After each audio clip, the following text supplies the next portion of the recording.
Hello everyone, welcome back. तो आज हम आपके लिए कर्नाटक के जो प्राइवेट मेडिकल कॉलेजेस हैं उनके बारे में न्यूज़ लेके आए हैं। कर्नाटक के प्राइवेट मेडिकल कॉलेजेस में कुछ दिनों पहले आईटी रेड हुए और उनमें 402 करोड़ के कैश पाए गए जो कि इलीगल थे। कर्नाटक में क्या होता है कि पहले जो वहाँ पे कर्नाटक की जो काउंसलिंग होती है प्राइवेट मेडिकल कॉलेजेस के लिए, उसमें फर्स्ट सेकंड राउंड या फिर उनके जितने भी आगे के राउंड में काउंसलिंग होती है उसमें वो लोग जो हाई स्कोरिंग कैंडिडेट होते हैं उनसे सीट ब्लॉक करवा देते हैं या फिर बुक करवा देते हैं फर्स्ट और सेकंड राउंड में, और फिर उनको स्ट्रे राउंड के जस्ट पहले बोलते हैं कि अब आप सीट लीव कर दो। और ये मेंशन किया गया है द इंडियन एक्सप्रेस और द टाइम्स ऑफ इंडिया के आर्टिकल्स में। और फिर ये जो सीट होती है इसको कॉलेज मैनेजमेंट के द्वारा उन बच्चों को दिया जाता है जिनकी नीट में अच्छी रैंक नहीं है। लो मेरिटोरियस स्टूडेंट जो होते हैं जिनकी नीट में रैंक बहुत पीछे है, उनसे एक ह्यूज कैपिटेशन फ़ी लेकर के उनको ये सीट्स दिए जाते हैं जो कि इलीगल है। पूरे इंडिया में ये इलीगल है और कर्नाटका एजुकेशन इंस्टीट्यूशन एक्ट 1984 के तहत भी ये इलीगल है।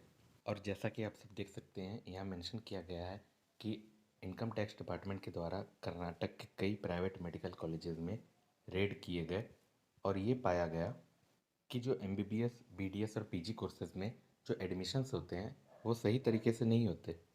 और इनकम टैक्स के रेड के द्वारा अनअकाउंटेड कैश भी मिले जो कि कैपिटेशन फ़ी के नाम पे वो लोग कलेक्ट करते थे स्टूडेंट से जिनकी लो मेरिट होती थी। और इन मेडिकल कॉलेजेस के जो ट्रस्टी थे उनके पास अनअकाउंटेड गोल्ड, सिल्वर, डायमंड ये सब भी पाया गया। और फिर ये आईटी रेड कर्नाटक और केरला के 56 डिफरेंट लोकेशंस पे किया गया और ये पाया गया कि नीट के बाद जो सिलेक्शन प्रोसेस होते हैं इन मेडिकल कॉलेजेस में, प्राइवेट मेडिकल कॉलेजेस में, वो इतने ट्रांसपेरेंट और ट्रस्टवर्दी नहीं होते। पहले तो एजेंट्स या ब्रोकर्स के द्वारा जो हाई रैंकर्स होते हैं नीट में उनसे ये सीट को ब्लॉक करवाया जाता है। फिर स्ट्रे वैकेंसी राउंड के जस्ट पहले उनसे ये सीट सरेंडर करवाया जाता है और जो लो मार्क्स के स्टूडेंट होते हैं जिनके लो मार्क्स आते हैं उनको ये सीट दिया जाता है। और फिर उनसे illegally huge amount of capitation fee collect किया जाता है। ये जो सीट्स होती है ये पहले नीट में हाई मार्क्स लाने वालों से ब्लॉक करवाया जाता है, फिर उनको स्ट्रे वैकेंसी राउंड जो कि मॉपअप राउंड के बाद होता है उससे पहले, स्ट्रे वैकेंसी राउंड से पहले सरेंडर करवाया जाता है ये सीट। और फिर ये जो सीट होते हैं इनको स्ट्रे वैकेंसी राउंड में अवेलेबल किए जाते हैं जो कि जो कम मार्क्स लाते हैं जो बच्चे उनसे कैपिटेशन फ़ी ले करके उनको ये जो एमबीबीएस बीडीएस की सीट्स हैं वो दिए जाते हैं उनको, जो कि बिल्कुल इलीगल है। और ये जो उन बच्चों के लिए बहुत अनफेयर है जिनको कुछ मार्क्स की वजह से एमबीबीएस सीट नहीं मिलता और वो कम फीस में एमबीबीएस करना चाहते हैं, उनके लिए ये बहुत ही अनफेयर होता है।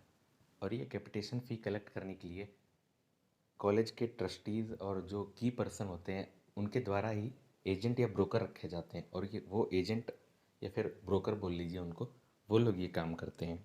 तो ये तो थी इंडियन एक्सप्रेस की रिपोर्ट। अब आइए देखते हैं टाइम्स ऑफ इंडिया की रिपोर्ट में क्या कहा गया है। और ये सब जो पहले होता था प्रीवियस ईयर तक, इसको अब ये आगे ना हो इसके लिए गवर्नमेंट ने क्या क्या स्टेप्स लिए हैं, आइए देखते हैं।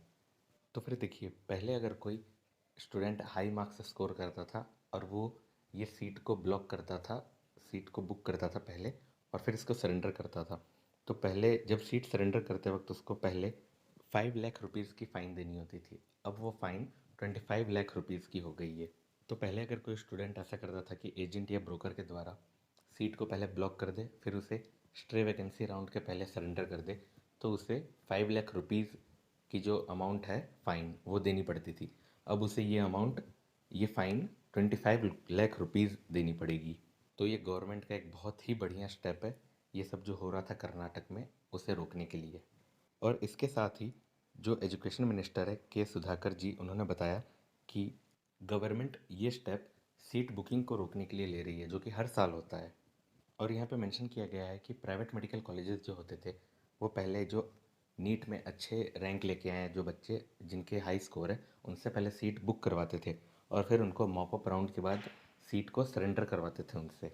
और फिर इन सीट्स को मैनेजमेंट कोटा में कन्वर्ट कर दिए जाते थे और फिर इन सीट्स के लिए जो लो स्कोर जिन बच्चों के होते थे नीट में उनसे हाई कैपिटेशन फ़ी लेके उनको एडमिशन दिया जाता था इन सीट्स पर।